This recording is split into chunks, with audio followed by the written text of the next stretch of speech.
शिर्डीतील साईबाबांचं समाधी मंदिर रामनवमीच्या दिवशी भाविकांसाठी रात्रभर खुलं राहणार। तसेच रामनवमी उत्सवानिमित्त शिर्डीत 3 लाख भाविक येण्याचा अंदाज। कोल्हापुरातील ज्योतिबा देवस्थानचा विकास करण्यात येणार। 500 कोटींच्या विकास आराखड्याला मिळाली मान्यता। तर पहिल्या टप्प्यात 272 कोटींची विकास कामं होणार। राज्य सरकारचा 100 दिवसांसाठी 7 कलमी कृती आराखडा कार्यक्रमाचा पुण्यात आढावा घेण्यात येणार। 4 आणि 5 एप्रिलला बालेवाडीतील द ऑर्चिड हॉटेलमध्ये होणार बैठक। पालघरच्या नवनियुक्त जिल्हाधिकारी इंदूर राणी जाखड यांनी पालघर जिल्हाधिकारी पदाचा कार्यभार हाती घेतला। पालघरमध्ये शिक्षण आणि आरोग्य यावर आपण सर्वाधिक भर देणार असल्याचं आश्वासन त्यांनी दिलंय। Pune Jammu Tawi Jhelum express house full. उन्हाळी सुट्टी पडल्यामुळे एक्सप्रेसला प्रचंड गर्दी। 2 एप्रिल ते 30 जूनपर्यंत एक्सप्रेसच्या तब्बल 522 अतिरिक्त फेऱ्या होणार। पुण्यात पुन्हा एकदा ठाण्याच्या रिक्षाची जोरदार चर्चा। ठाण्याची रिक्षा सुसाटचे झळकले फलक। बोलने वाले बोलते रहे वो काम ही करता जाए बॅनरवर उल्लेख। एकनाथ शिंदेंवरील विडंबनात्मक गाण्याला पुण्यातल्या बॅनरच्या माध्यमातून उत्तर। कॉमन मॅन असे व्यंगचित्र असलेला फलक लक्षवेधी। शालेय शिक्षण विभागाकडून एक राज्य एक गणवेश निर्णय मागे। गणवेशाचा रंग आणि रचना ठरवण्याचा अधिकार शाळा व्यवस्थापनाचा। शालेय शिक्षण विभागाने योजना वर्षभरात गुंडाळली। अमरावती शहरात 16 एप्रिलपर्यंत प्रतिकात्मक आदेश लागू। भंग करणाऱ्या व्यक्तींविरुद्ध कायदेशीर कारवाई करण्यात येईल। पोलीस आयुक्तांची माहिती। सोलापूरमधील सीतामाई तलावाच्या दुरुस्तीचं काम सुरू असताना तलावाचा बांध मधोमध फुटला आणि लाखो लिटर पाणी वाया। दोन्ही बाजूच्या शेताला तळ्याचं स्वरूप। पुणे शहरातला पाणी पुरवठा आज बंद राहणार। देखभाल दुरुस्तीच्या कामासाठी अनेक भागातील पाणी पुरवठा आज बंद। आळंदीमधील नगर परिषदेच्या हद्दीत पाणी पुरवठा बंद। उद्या शहरात कमी दाबाने नागरिकांना मिळणार पाणी। मार्चमधील उन्हामुळे 81 पक्षी जखमी। दरवर्षीच्या तुलनेत यंदा जखमींचं प्रमाण अधिक। तर जखमी पक्ष्यांवर रुग्णालयात उपचार सुरू। चंद्रपूर शहरातील रस्त्यांवर खड्डे आणि धूळ यामुळे आता मार्चच्या प्रदूषणामध्ये पुन्हा मोठी वाढ। 31 दिवसांपैकी 9 दिवस अत्याधिक आणि 18 दिवस साधारण प्रदूषण। सोलापुरात बंद असलेल्या महात्मा गांधी प्राणी संग्रहालयाला महापालिकेच्या आयुक्तांची भेट। आयुक्त सचिन ओंबासे यांनी प्राणी संग्रहालयाची पाहणी करून संग्रहालयातील दुरुस्ती संदर्भात अधिकाऱ्यांना दिल्या सूचना। सिंधुदुर्ग विमानतळावरून फ्लाय 91 कंपनीची सिंधुदुर्ग पुणे सिंधुदुर्ग विमानसेवा पुन्हा सुरू। सोमवार आणि शुक्रवार वगळता आठवड्याचे 5 दिवस राहणार विमानसेवा सुरू।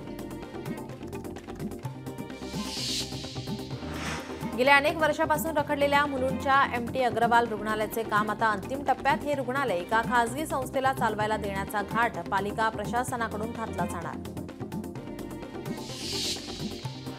परभणी शहरात रमजान ईद निमित्त ईद ए मिलाद कार्यक्रमात एकतेचे दर्शन। राजकीय नेत्यांसह हिंदू मुस्लिम बांधवांची मोठ्या संख्येने उपस्थिती।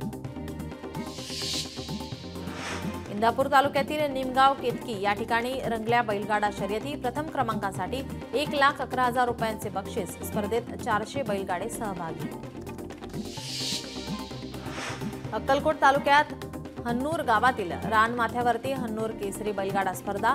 स्पर्धेमध्ये बुलढाण्याच्या जिंगाट बाब्या ठरला हन्नूर केसरी। जवळपास 129 बैलजोडी मालकांनी घेतला होता सहभाग।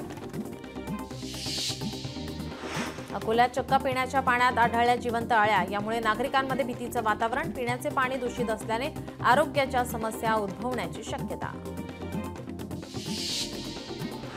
चैत्र नवरात्रीचा आजचा 5वा दिवस। दिल्लीतील झंडेवाला देवी मंदिरात आरती। भाविकांची मोठ्या प्रमाणात गर्दी।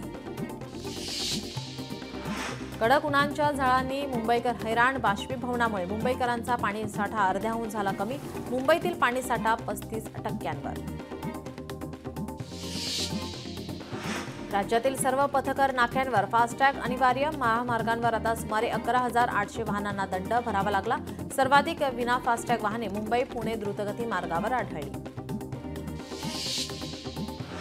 मधुमेह, हृदयविकारासह जीवनदायी अशा 900हून औषधांच्या किमती 1 एप्रिलपासून वाढल्या. त्याचा मोठा फटका देशातील कोट्यवधी वृद्ध रुग्णांपासून गोरगरीब रुग्णांना बसणार.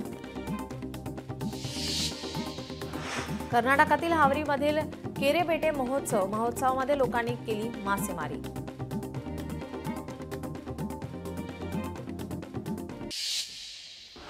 मुंबईसह उपनगरात गुरुवारीही ढगाळ वातावरणासह काही ठिकाणी हलक्या सरींचा अंदाज. तसेच ठाणे, पालघर आणि रायगड जिल्ह्यातही हलका पाऊस पडण्याची शक्यता हवामान विभागाचा अंदाज. संगमनेर तालुक्यात अवकाळी पावसाची झडप. या ठिकाणी जांबूत येथे गारपिटीसह पडला पाऊस. पावसामुळे शेतातील पिकांचं मोठ्या प्रमाणात नुकसान. नागपूरमध्ये काही भागात पावसाला सुरुवात. विजेच्या कडकडाटासह मानेवाडा भागात पावसाला सुरुवात. वादळी वाऱ्यासह मेघगर्जना होऊन अवकाळी पावसाचा इशारा. भंडारा जिल्ह्यात अवकाळी पावसाची हजेरी. ढगाळ वातावरणामुळे सकाळपासून वातावरणात गारवा निर्माण. दिवसभर जिल्ह्यात पाऊस पडण्याचा हवामान विभागाचा अंदाज. अमरावती शहरात अवकाळी पावसाची जोरदार हजेरी. हवामान विभागाकडून येलो अलर्ट जारी. अचानक पाऊस सुरू झाल्याने नागरिकांची तारांबळ. उन्हाळी हंगामात असलेल्या भुईमूग, तीळ, कांदा आणि संत्रा पिकांचं नुकसान होण्याची शक्यता. वर्ध्यात अवकाळी पावसामुळे पपईची बाग उद्ध्वस्त. सेलू तालुक्यातील अंतरगाव येथील शेतकऱ्यांचं मोठ्या प्रमाणात नुकसान. 1.5 एकर परिसरात शेतकऱ्यांनी केली होती पपईची लागवड. यामुळे नुकसान भरपाई देण्याची शेतकऱ्याची मागणी. राज्यातील कृषी उत्पन्न बाजार समित्यांच्या उत्पन्नानुसार आता दर्जा निश्चित करण्यात आलाय. सोलापूरसह मुंबई, पुणे, नागपूर आणि लातूर या 5 कृषी उत्पन्न बाजार समित्या सुधारित आदेशानुसार पंचतारांकित अ वर्गात समाविष्ट करण्यात आल्या आहेत.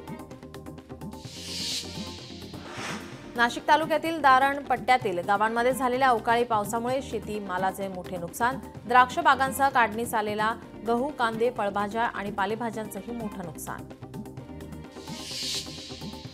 अकोल्याच्या तेल्हारा तालुक्यात वादळी वाऱ्यासह जोरदार पाऊस. अवकाळीमुळे आंबे, गहू, कांदा पिकांचं मोठं नुकसान. त्यामुळे शेतकऱ्यांच्या चिंतेत वाढ. हिंगोली जिल्ह्यातील अकोली गावाच्या शेत शिवारामध्ये असलेल्या शेतकरी गजानन कदम यांच्या 1.5 एकरवरील केळीच्या बागेचं अज्ञातांकडून नुकसान. दोषीवर कारवाई करण्याची मागणी शेतकरी गजानन कदम यांनी केली आहे. लांजा तालुक्याला अवकाळी पावसाचा फटका. अवकाळी पावसामुळे आंब्याचे मोठे नुकसान. आंबा पीक उशिरा आल्याने व्यावसायिकांचं नुकसान. आंबा निर्यातीत देशात रत्नागिरी जिल्हा अव्वल. मेगोनेट प्रणालीद्वारे पणन मंडळाकडे नोंदणी झालेल्या आंबा बागायतदारांची कोकणातली संख्या अधिक. 14 एप्रिलपूर्वी शेतकऱ्यांची सरसकट कर्जमाफी करा या मागणीसाठी शेतकरी संघटनेचा जिल्हाधिकारी कार्यालयावर मोर्चा. अन्यथा 15 एप्रिलपासून शहरात जाणारा शेतीमाल रोखण्यात येईल असा इशारा यावेळी शेतकरी संघटनेचे अध्यक्ष यांनी दिलाय.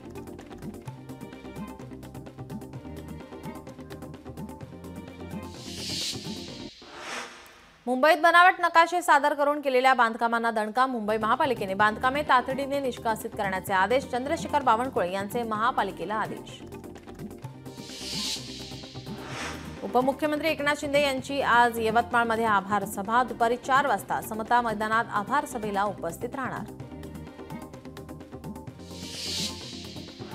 शिवसेनेचे माजी उपनेते विजय नाहटा पुन्हा शिवसेनेत दाखल. उपमुख्यमंत्री एकनाथ शिंदे यांच्या उपस्थितीमध्ये पक्षप्रवेश. विधानसभा निवडणुकीपूर्वी उमेदवारी मिळाली नसल्याने शिवसेनेला ठोकला होता रामराम. सिडको घरांच्या किमती कमी करणार नसल्याने मनसे आंदोलनावर ठाम. तर मनसेतर्फे सिडको विरोधात इंजेक्शन मोहीम राबवण्यात येणार. ठाकरेंच्या शिवसेनेच्या क्षेत्रप्रमुख जया माने यांच्यासह शेकडो कार्यकर्त्यांचा शिंदेंच्या शिवसेनेमध्ये प्रवेश. राजापूर लांजा विधानसभेचे आमदार किरण सामंत यांच्या उपस्थितीमध्ये पदाधिकारी कार्यकर्त्यांचा प्रवेश. पंढरपूर विभागाच्या ताफ्यामध्ये 5 नव्या बसेस दाखल. एसटी बसेसचे पूजन आणि लोकार्पण पंढरपूरचे आमदार समाधान आवताडे यांच्या हस्ते करण्यात आले. यावेळी आवताडे यांनी प्रवाशांसोबत एसटी बसने केला प्रवास. पंढरपूर तालुक्यात नागरिकांना उन्हाच्या झळा बसू लागल्यात. आमदार समाधान आवताडे यांनी पाणी टंचाई संदर्भात आढावा बैठक घेतली.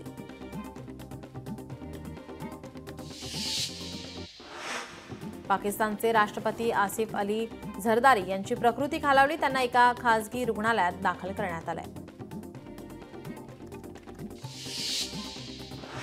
जय भीम ही घोषणा गुन्हेगारांची आहे असं वक्तव्य बिहारमधील भारतीय जनता पक्षाचे आमदार सुनील मनी तिवारी यांनी केलंय। त्याचा निषेध म्हणून पुण्यात वंचित बहुजन आघाडीच्या वतीनं डीपी रस्त्यावरील भाजपाच्या कार्यालयावर हल्लाबोल करण्यात आला।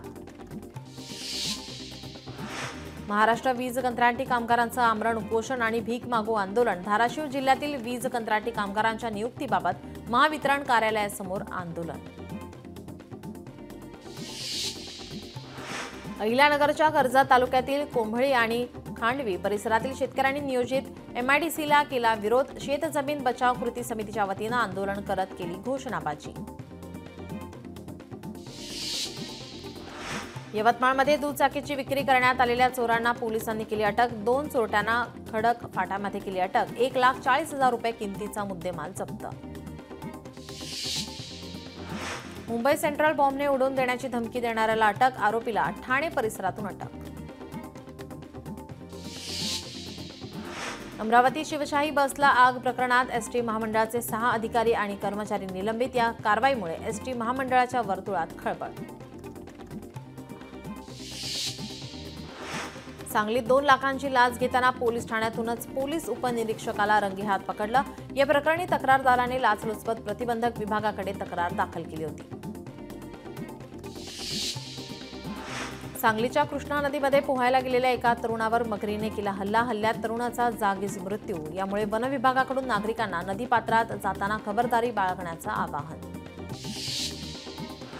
मुंबई गुन्हे शाखेची मोठी कारवाई। मुंबईतून 7 पिस्तूल आणि 21 जिवंत काडतुसांसह 5 जणांना पोलिसांनी केली अटक। आरोपी बिश्नोई गँगशी संबंधित असल्याचा पोलिसांना संशय।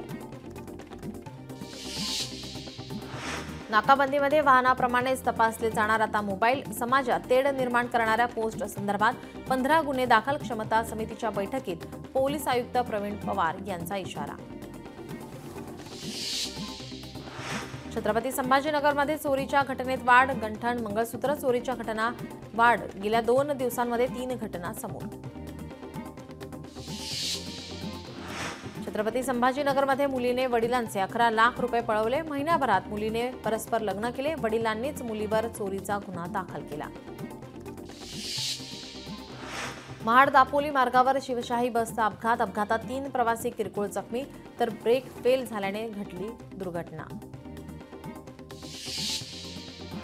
लोणावळ्यातील INS शिवाजी आणि नागफणी सुळका या परिसरात 2 बिबट्यांचा मुक्त संचार। बिबटे सीसीटीव्ही कॅमेऱ्यामध्ये कैद। त्यामुळे परिसरातील नागरिकांमध्ये भीतीचं वातावरण। वैजापूर तालुक्यात धुमाकूळ घालणाऱ्या नरभक्षक बिबट्याला वन विभागाने पकडले। यामुळे परिसरातील नागरिकांनी सुटकेचा निश्वास सोडलाय। यवतमाळमधील भेंडाळा नियत क्षेत्रात आढळून आलेल्या अर्धांगवायूग्रस्त वाघिणीचा अखेर उपचारापूर्वी मृत्यू। अमरावती नागपूर महामार्गावर ट्रकचा अपघात। मोझरीच्या निर्माणाधीन वळण मार्गाच्या प्रवेशद्वारावर वळण रस्त्याचा अंदाज न आल्याने ट्रक पलटी। ट्रक चालक आणि वाहक गंभीर जखमी। युवासेना जिल्हाप्रमुख विक्रांत सहारे विरुद्ध खंडणी प्रकरणी गुन्हा दाखल। कावेरी C5 JV या कंपनीचे प्रोजेक्ट व्यवस्थापक यांना 5 लाखांची खंडणी मागितल्याप्रकरणी गुन्हा दाखल। राजकीय वर्तुळात खळबळ। कोल्हापूरमध्ये बकरी शेळ्या चोरणाऱ्या टोळीस अटक। आळते फाटा या ठिकाणी कारवाई। टोळीकडून बकरी विक्रीतून आता जमा झालेले 30,000 रुपये आणि दुचाकी असा 1 लाख रुपयांचा मुद्देमाल केला जप्त।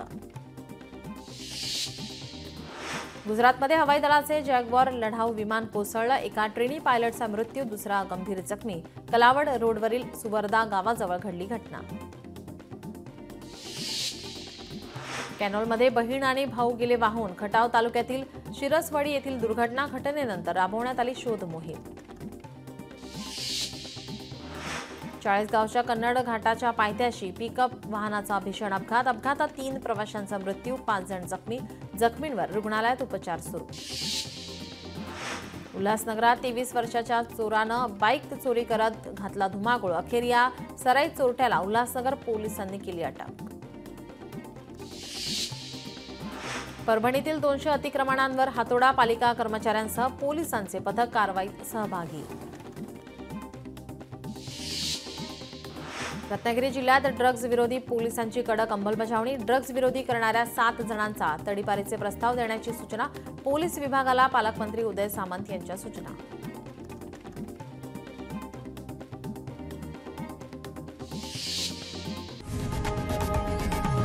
लोकशाही मराठी ऐका, पहा, जागरूक रहा.